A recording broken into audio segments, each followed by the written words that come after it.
Hello, dear listeners. Welcome to Parsons and Emslie Do Talking. You know, that podcast where they talk about how their Invisalign retainer smells like cum. Or the time Emslie fell up some stairs in front of 200 people. Or the time my granddad drove into a pharmacy. And that time Emslie waffled on about those awful shit phones that he seems to like for some reason. It's hard to know what this podcast is for. But we know who it is for. And why it is for. Why is simple. It's just two boys who feel like they may have something to say, even if it turns out that they don't have anything to say. It's for us to relay those moments where you think, God, I wonder if anyone else has felt that. And judging by the amount of people getting in touch with us on social media despite growing listening figures, the answer to that question is almost always no. And who is it for? Well, it's for those who get it. It's for those who tread a different path in life. It's for you. Welcome to the show. What's your different path? My different path in the world? In life. My different path are easy, that question. Easy is just right on the top of the dome, actually. So ready for that. Doesn't mean to go on. So ready for that question. Welcome to the show. How are you? I like Coronation Street and I'm an adult man at the age of 34, although I am a gay man, so it's not completely unusual. How are you? I'm fine. Yeah? Are you? Sorry, no, I am actually fine. I'm Yeah? I'm at a point with my hair ends. I really don't know what to do with Looks it. a bit scarecrowy. It is a bit scarecrowy. There's one thing you'd say about my hair at the moment. It's very scarecrowy. I think I might get it cut. Yeah. You've got to get Oscar on the blower. Yeah, I'm going to get my boy Oscar. Slip into his DMs. Hey, Oscar. Fancy a chat and also my hair being done? And I can almost feel his sigh from here.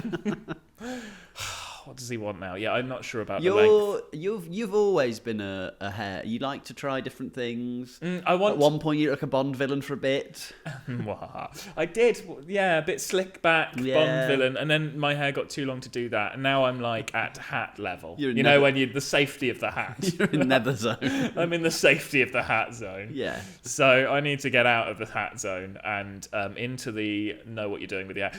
I got to a point where I wanted it to be sort of slick back and a bit longer. Mm-hmm. But then I let it grow and I was like, oh, it looked good once. You know when it looks good once and you're like, well, I'm just going to keep my hair like this forever. And it was quite a long length when it looked good once. Often with our hair, because you will regularly call me Aunt Linda. Yes, I do.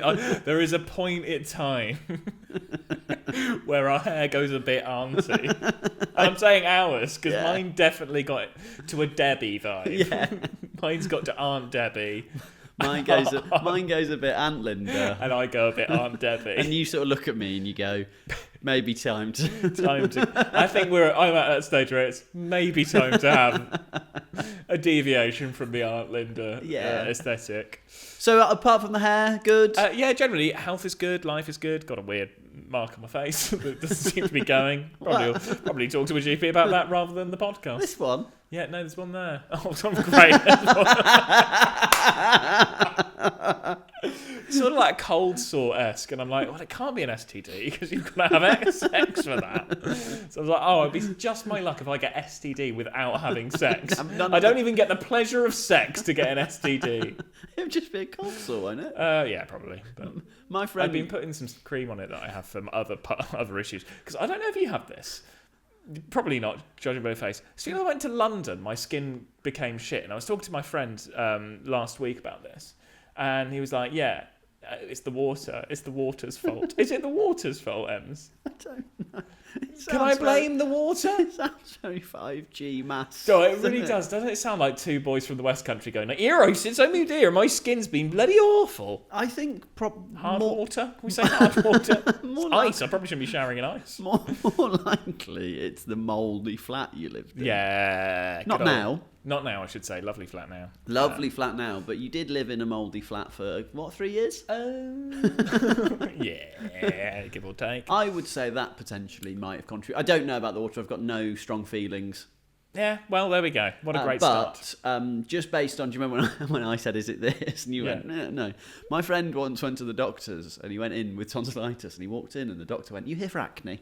Oh, horrible. He was like, hang on. How fucking dare you? Yeah. I think there's a lesson to be learnt for doctors to never guess. Never guess. Oh, was it for that big? Not the big thing. Unless it's something serious. I find the doctors... What? Wicca. You went very dubstep there. Have we been in Bristol? Yes, we have been in Bristol. I find it mad. Whenever I've gone to the doctor with like a normal ailment, like in football, I've hurt my finger. They'll be like, no problem, we'll have a look at your finger. If I ever go in and it's something about my knob, they're always like, well, good news is we've got a trainee today. Can Jenny have a look? And you think, no, I don't want Jenny. I've never had the trainee for the knob. Although, no, I lie. I had them scanning my ball once. What, with gel? That's a long time for someone who doesn't like conversation. Yeah, the pregnancy gel stuff, yeah. Won't go into that, but if you want to know more about that, do come to my stand-up show.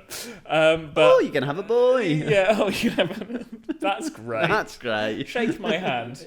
This has become a theme. Yeah, I say something love funny. Shaking people's hands at the moment. It's a big part. And if you do want to see that, come to the show. Come to the show, yeah. I love shaking people's hands. There's something very funny about it. There is. But yes, nice. Okay, so you're doing okay apart from my various skin ailments and my ball. That's fine. That's all fixed now. And yeah, apart from that, pretty good. Nothing to report really. I have been getting chattier in the gym. Oh, we covered this on different gym crush. Oh. I feel like I'm Pokemon catching them all. That's gone very quick. Okay. So different gym crush. Do we know if he is gay? Almost definitely not. Okay. Based on general vibe and chat, which is, if you want general vibe and chat. My wife, which is kind of also. Yeah, and the wedding thing. Right? Yeah. No, he. I was stood in his way. I don't know why I managed to initiate this as a conversation. I was sort of stood in his way and I moved out the way. He was like, oh yeah, are you using this? Which is the universal, I need to use this, move out the way. Yes. But he was being very polite. He was wearing a West Brom top. Okay. And you don't often see championship team tops in the wild. The baggies. So I was like, oh, you're a Baggies fan, that's rare. And he was like, yeah, I've liked them since I was born. I've liked them since I was born. But he's not from Birmingham. Okay. He was like, or West I was Bromwich. like, oh, family, there's more to discuss. And then we had a chat and then we talked about, our game, and I put my foot in it. I went, yeah, you were shit that day and we were shit. And he was like, we weren't that shit. I was like, oh, no, I've misjudged the vibe. I started the vibe and I don't know how to get out of the vibe now. Okay. Eventually, we just stood awkwardly next to each other and lifted with our own music on. And that was that? Well, it was actually a nice he was a nice guy. He was being polite. He didn't want the chat that I had initiated. Nothing worse. Because you can't pull out of your own chat then. Yeah. You've got to round it off. And I had to give it a bit more chat before I rounded it off. Why? Because you can't give him just like you support the Baggies. Yeah, I do. Do you know what I mean? You can't, sorry, for the listeners, I was just miming putting my earpods in. Do you have earpods? AirPods. Sorry, earpods. I went very book-faced, didn't I then? Do you have AirPods? Yeah, for the gym I do. Yeah. Good chat. But yes, I'm starting to get a bit more confident with initiating chat. And I got spotted by a different person the other day. Yes. I was like, can you spot me? And he was like, yes. There you are. No, he didn't, but if he did. Are they...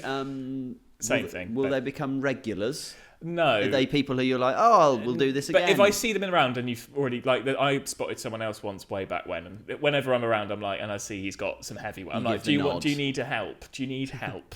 Are you going to the gym just to chat to people? No, but I'm trying to be better at not feeling awkward around people. Good. Because I realise because there's this one guy has unplugged this from me. He was a proper talker. Okay. Really confident with everyone. Just sort of wandered up to you when we're having a conversation. Yes. And I quite liked that. And I liked that vibe. And he was wearing a Borussia Dortmund top, so we had a discussion about his football team. But he was the initiator. And then whenever I saw him, he told me his name once. I forgot it. Yeah. I could not remember the name. But he always remembered mine. Worst. Yeah. So, hey, Joe, how's it going? I was like, lovely to see you again. You get through that. And I was just like, oh, how lovely. What a lovely way to live. Just to be like, I'm going to have a chat with. And then whenever we saw each other, it gave you a friendly face in the gym. I thought, maybe I should be that guy. Yeah? It's not going that great. Just checking we're still recording. It's not. It's not. It's not gone that great yet. But I had that one lovely interaction with the spot. I've had a lovely interaction with the personal trainer. Slightly frostier conversation when I called the person's team shit. Fine. They were shit. I think that's fairly sort of... That's convivial. That's fine in a football scenario. That's isn't back it? and forth. Yeah, you say I'm shit. And I was like, yeah, we are. Call me a piece of shit. Stabbed out a cigarette into my arm. Good. Yeah, but anyway, it's been a really good week. Good. How about you? How have you been? I've had a very nice week. We have moved... Well, I say that. So the family home... It makes it sound far grander. It does sound very grand when you say the family. It sounds like Buckingham Palace. A house. The family house. I moved there when I was naught. Not on my own. Lovely stuff. With the fam, and finally, after all these years, it's been sold, and there was some big events that happened in that house. People got married, people died. I should say it not on purpose. Like no one was murdered. Yeah. Very much just life. Life happened, and I think it's been a very big thing for my mum to make the decision to let go of it. So we went back to the house for kind of a final goodbye. And it was really nice. It was really lovely. We turned up to the house. The weather was, even though it's been utter shit recently, just a lovely sunny day. And we had a really good day of sorting through loads of stuff, throwing stuff into a skip. There is I think the idea of putting stuff in a car and driving to a skip fills me with dread. The idea of throwing things into a skip fills me with joy. What kind of stuff were you throwing away? Lots of old school work. Did it break as it went in? No, but it was a nice... If you get like a big cabinet, that's nothing but... And you're like, yes! Or like old pottery. Destruction. But mum had kept like loads of stuff, so there was lots of old school reports and school work. How was she with getting rid of that? Because my mum's similar in terms of she compiles stuff.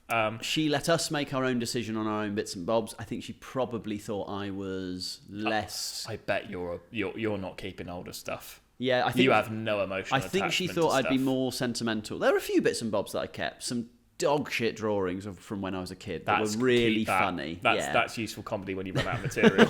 They're staying.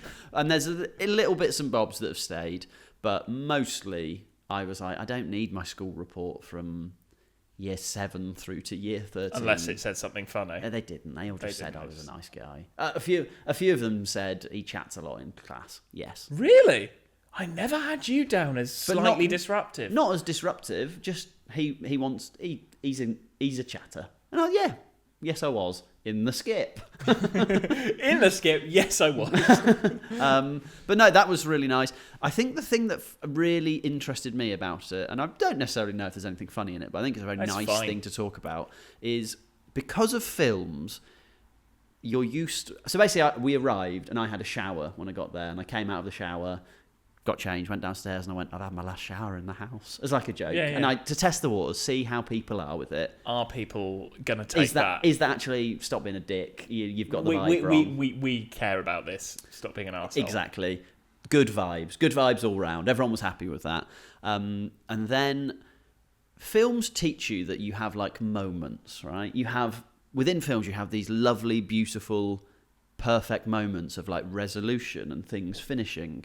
And so we went to Dad's plaque, as Dad passed away 10 years ago, and there's a plaque nearby, and so we wandered down there to have kind of like we're not going to have a base there anymore, so it was a nice sort of put some flowers by it, nice little thing. So me and my sister arrived a bit early, and we were sat on the bench that Dad used to sit on when he'd found out he was ill, and we were looking over the river, hearing the birds tweet, the sun was... And it was beautiful, really nice. And in my head, I thought, this could be the moment. And then a kid walked in and started throwing mud. Just throwing mud? Some random kid just walked past. Picked up a stick and then just started throwing it. And I thought, yeah, great. And then 2 people started doing a photo shoot nearby. And I turned to my sister and I sort of explained it and she just started laughing. We then went to Dad's plaque. And again, you kind of want a moment to be serene. And there was 2 people sat there feeding what I would say upwards of 80 squirrels. A gang of squirrels. Just holding out little nuts and these squirrels running over and like taking them out of their hands and running off. And it was really funny. And I always think you need some... Because those moments are both beautiful, sometimes sad, like poignant. It's really nice to have something that just punctuates it. Like, I'm not going to forget the squirrels. I'm going to be honest. If anyone respects some format of comic timing, it's you. And actually, I imagine your dad would quite like that as well. I think he would have hated the squirrels. Oh yeah, well. But the fact that I just love the fact that you try and have these moments, and this is the last time I'm doing X here, or this is the last time I'll be in this house. But that moment is always undercut by something. It's so rare to have that kind of almost filmic, cinematic, like everything sepia tone. Yeah. Like that moment. Often you feel like when you're driving away from somewhere that you've just moved out in that same way. Like I did with my last place. I was like, lots of memories, pack that up, we crack on. But you just drive, don't you? It doesn't feel the big thing. It doesn't feel like it has the right music. And then you try and find the music in the car. You're like, I'm going to make this fucking moment. You try and manufacture this beautiful moment, and you can't. But it was really lovely, really nice. But yeah, the had some lovely moments. My sister, my mum and I lit a candle, not in the house, this was somewhere else. And I had the overwhelming urge to ask my sister whether she'd watched Ant and Dec's Limitless Win. In like this. It's like an intrusive thought that was just like, I just want to have a conversation. Just in this moment of lighting a candle, I was just like, I just want to ask that. How are you in serious scenarios and those kind of like slightly somber settings? Are you like me where you have this habitual lack of being able to be serious? I think I've got both settings. I think I am often light relief. I'm sort of wheeled out as, come on mate, bring us a bit of something here. But I also understand and appreciate there are tough moments in life, and also it's absolutely fine to be sad about something that's going on. Yeah. I'm fine with both. I try and you sort of play if you had a deck of cards and like an ace is like a heavy level of comedy, you sort of lay down like a 6, don't you? You do. You test the water. Waters. And you go, there's your 6, and they go, we don't want a 6. Or you go in hard and do... Here's an A. And do essentially a stand-up set for your granddad's eulogy. Yeah. Sorry, Gramps. But I opened with what I thought was going to be such a good joke. There's nothing worse than doing a joke at a funeral than it dies. Oh dear. But I'm pretty good, I'd say. I think I appreciate that some people have differing thoughts and feelings about stuff, and I want to try and be good. I also think expressing yourself and expressing your feelings is a good thing. So I do think we can never go to a funeral together because I think we'd get the giggles. Yeah, quite quickly. 100%. Me and my brother have historically had that as an issue because there's the whole sort of ceremony of a funeral is so serious and so grand and so unbelievably weird as well. Because it's a very unusual scenario that my brain immediately goes into glib mode. Oh, me it's too. Like I cannot just be like in that moment and just like collect myself or be sad. I'm like, oh, that person's shaking slightly weirdly, or like, when they're crying, and that's making me laugh for some reason, or it's a really religious ceremony and they're half singing and half talking. We got absolutely diddled by... That's not the right term to use for a vicar. I feel no, let's go with diddled, because it's our favourite term I've used in the moment. We got diddled by the vicar at my dad's funeral. But the day before, he was like, I'm going to ask the family to come up and be by the coffin when I do the last bit. And I was like, no way, not interested, don't want to be up in the live funeral. Not sure that's what you call it, but that's where we were. He was like, right, could the family come up? And I thought, you absolute knobhead. Yeah, I can't say no. I can't be no, actually. That's a big tears moment. Do you know what? The vicar's gone, we're getting the tears here. He didn't get any but I was like, I just thought, oh, mate, I told you yesterday I didn't want to do this. And then I had to stand up and they went, and if you could pop your hands on the coffin. And I thought, you are pushing it, mate. Yep. You are pushing it, pal. So yeah, it was a really lovely day. Had a very nice time. I thought back to when I moved out of my flat in London. So I lived there for 5 years. Obviously, much shorter period of time.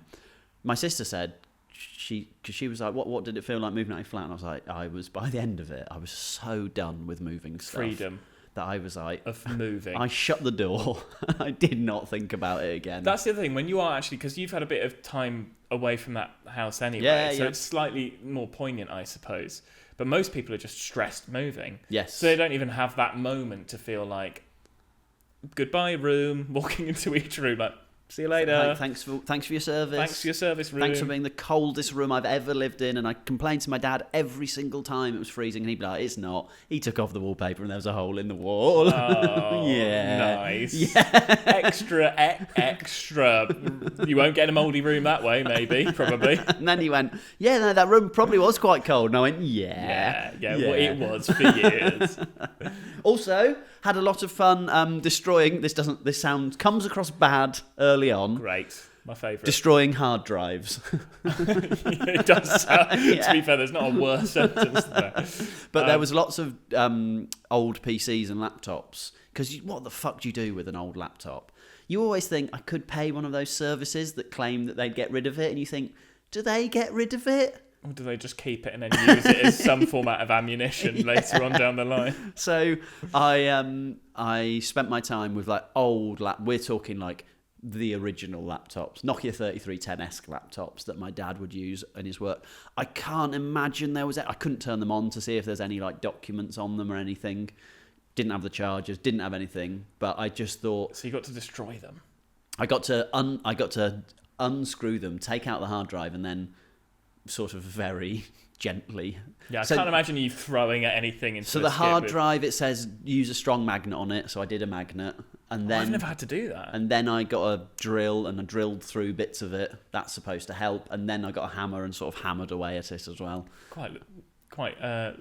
Not lethargic. What's the thing I'm trying to think of? The when it's like therapeutic. I feel lethargic. That might be the toxins from the hard drive. How lethargic this is as you start smashing something with great energy. I was a bit worried that I was sort of drilling through these hard drives. I was like, I'm sure there's some sort of mineral in here that I shouldn't be breathing in. It feels like it's going to have something in it. Probably, but it's the air. The air's around, isn't it? Yeah, I was outside. So yes, did that, and it's quite fun. Just I can understand why a rage room would be fun. Do you know one of those places where you go and hit? I have always wanted to go in one of those. You go and just sort of kick the shit out of a microwave. Oh my god, yes! Yeah. I'd love to do a rage room. We should find one on your tour because there aren't many in London. Shall we time it after Nottingham? I'm joking, it's selling better now, and we love the people of Nottingham for buying tickets. Thank you. So that's my very nice thing that I did.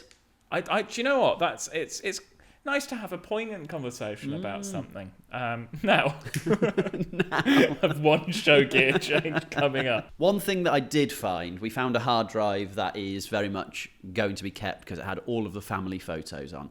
And fuck me, don't older people love backing up photos? I tell you what, it's the one thing that I will go home and I will no longer help my dad with. My dad would be like, "Yeah, I just need to get these pictures off my phone onto the computer." I was like, no one needs to do that now. Not in modern Britain. No one needs to take things off of anywhere in modern Britain. The cloud does it for you. That's modern Britain. Whenever I go home, I am like the Dixon's fucking IT support. I have, yeah, that's my role. I walk in and my mum will go, I have been trying to use Find My Friends. Can you? And I think, right. And as soon as that's said, her partner will go, yeah, no, I could do that on mine. And my sister will be like, I have been trying. And I think, God, this is relentless. It is relentless. I used to have to be tech support for my granddad, who was 99 to 100. So we'd go in and he learnt how to use Facebook, which at sometimes, some of the stuff he shared. Oh my God, there was one time... Am I going to say this? Yeah, I am. Fuck it. He's fine. He's not going to hear it. But basically, he shared a picture of my nan, his wife. And on it, he must have clicked a filter that said hump day on it. I've got a screenshot. I've kept it forever. That was in a show for them. Oh my God. It was the funniest thing.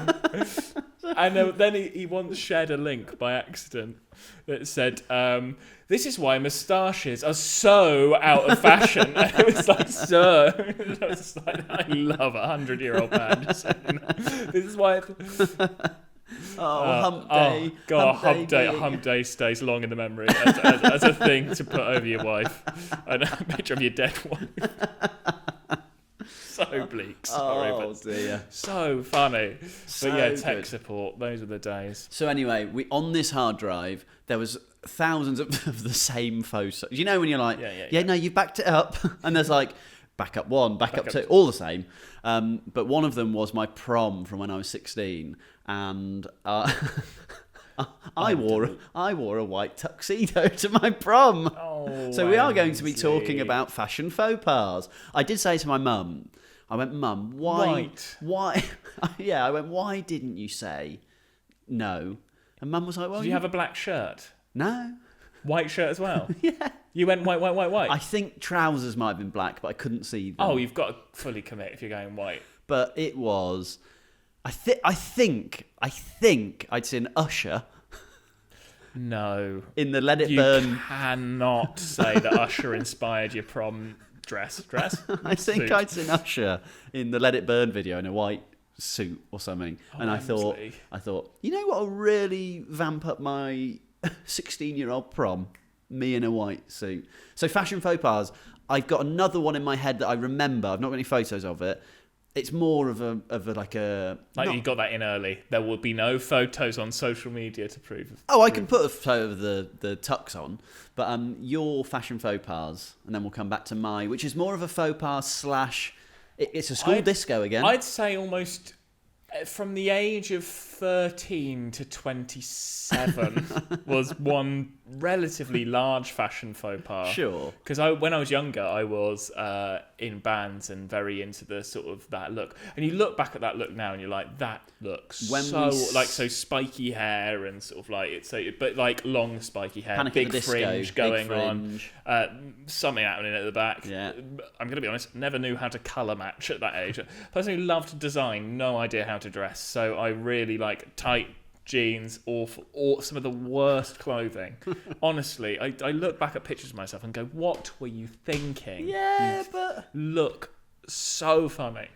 I remember How anyone took me seriously. I was big on the Top Man plimsoll phase Oh my God. of the bright colours. So I'd have yellow, red, blue, turquoise. That was a real thing. Oh. And the awful t-shirts with loads of patterns and stuff. And the geometric shape pattern-based stuff was big. A lot of that. What came back, the Vans checkerboard. That was big in those days. That's still... And then it came back. And, you know the belts with the long floppy bit? Yeah, the bloody rusty floppy Quicksilver. Yes, the belt had that. Oh, I did it all, mate.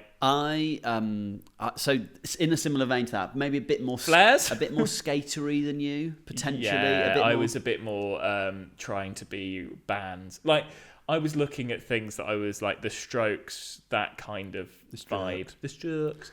That was very much my sort of...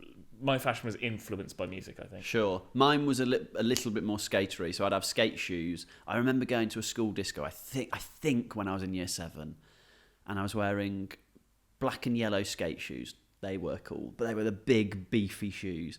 Socks pulled up to... Skate shoes were a big thing. Like here. Etnies. They were ES. ES. ES. And then I had shorts on.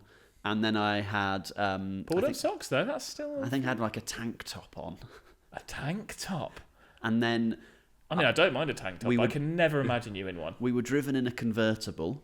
And we decided to jump out of the back of the convertible when we'd arrived at the... Where's it? I feel like I've lost the thread here. When did the convertible come into this? So this was just... We got dropped off by a parent at the school disco. Oh, so we're back there. So cool. We're there. Prom. And we was... No, this isn't prom. This is just school disco. A school disco. Panic at the school disco. Still light outside. Yeah.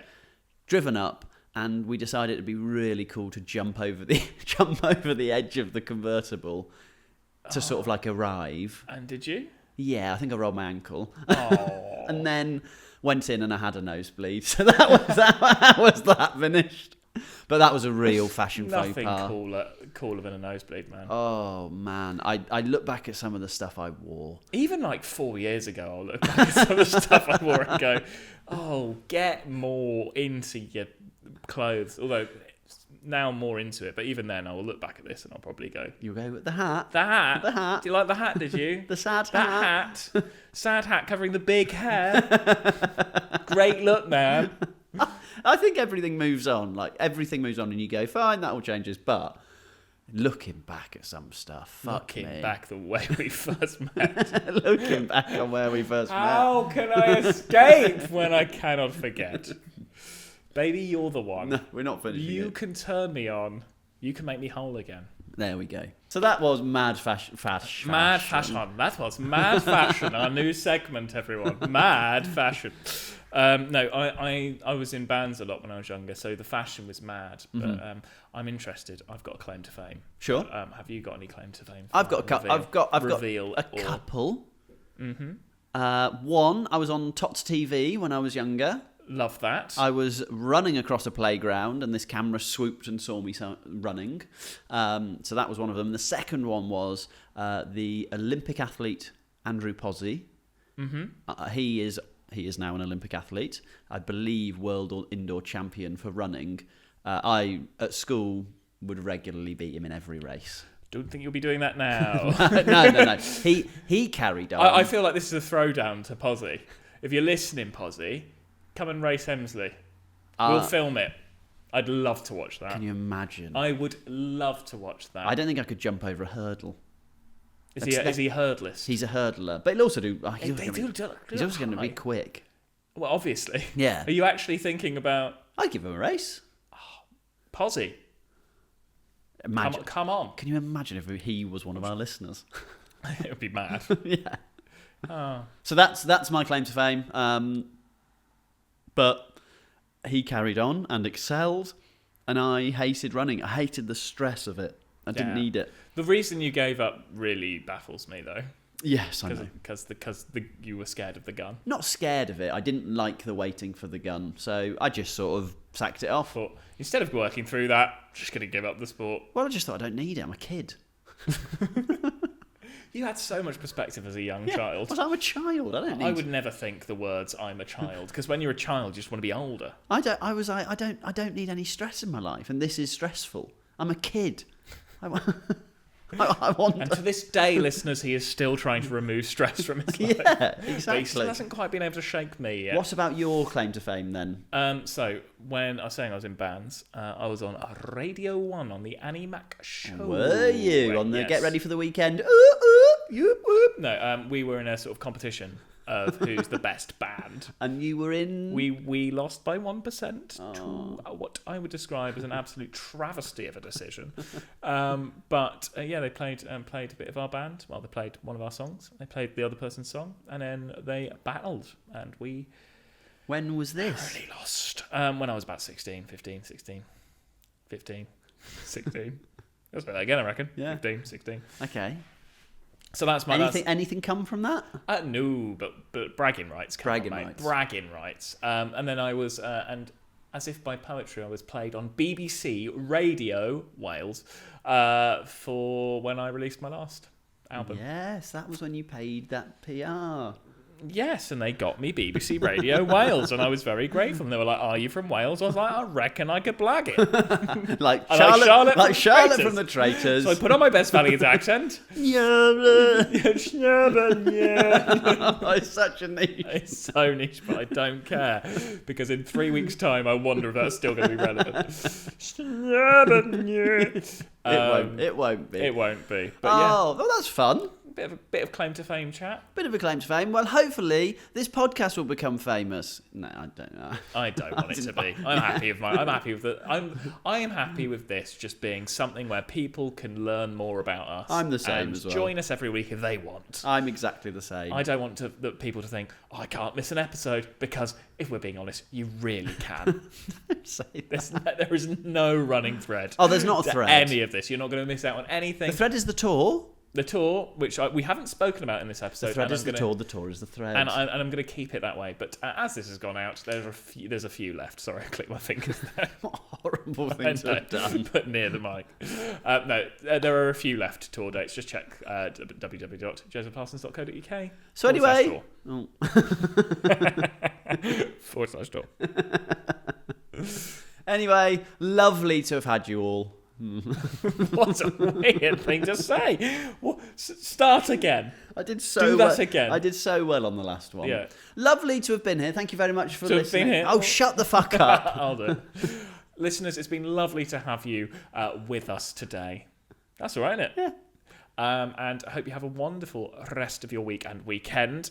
You can support us by giving us a little review on any of the podcast apps, or even YouTube, dare I say, which is YouTube. growing at a rapid rate of maybe 2 or 3 people per episode. Stop it, you.